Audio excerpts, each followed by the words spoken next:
بسم الله الرحمن الرحیم. شروع کوم په نامه د رب ذوالجلال چې بهونکی او مهربانه دی.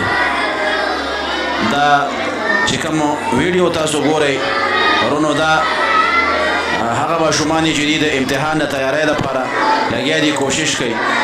زموږ مدرسه کې مدرسه اسلامیه زینت القرآن سکندرۍ، شاخ مدرسه اسلامیه توضیح القرآن ډیری، دا د هغې شاخ دی چې څنګه د هغوی ترتیب دی دغه شان دی، زمونږ ترتیب هم دغه شان روان دی.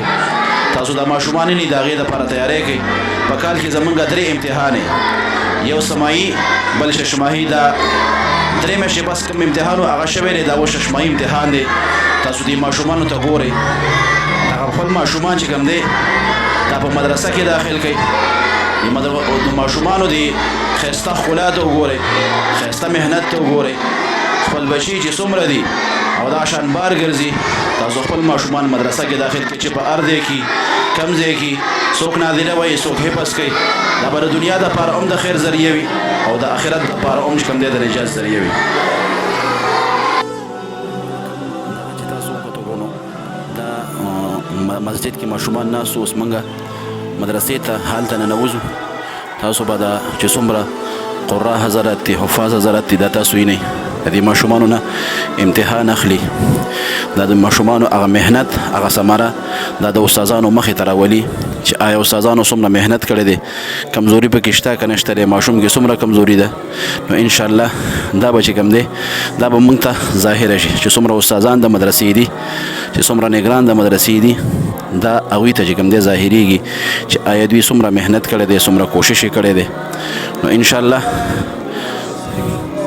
تاسو هم او منګه هم د دغه ماشومانو د کامیابۍ دپاره به دعا کوو چې الله رب ذوالجلال چې کوم دی دوی هم کامیاب کړي او د دې دا کامیابي زموږ او ستاسو دپاره د نجات ذریعه وګرځېږي، زموږ د والدینو د دې ماشومانو د والدینو دپاره، ځکه چې دا د دې دپاره وي چې ماشوم هغه محنت معلوم شي.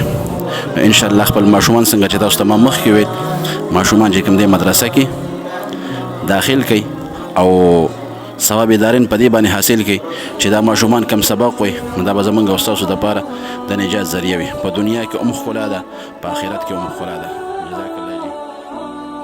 الذين كفروا من أهل الكتاب والمشركين منفكين حتى تأتيهم البينة، رسول من الله يتلو صحفا مطهرة فيها كتب قيمة، وما تفرق الذين أوتوا الكتاب إلا من بعد ما جاءتهم البينة، وما أمروا إلا ليعبدوا الله مخلصين له الدين حنفاء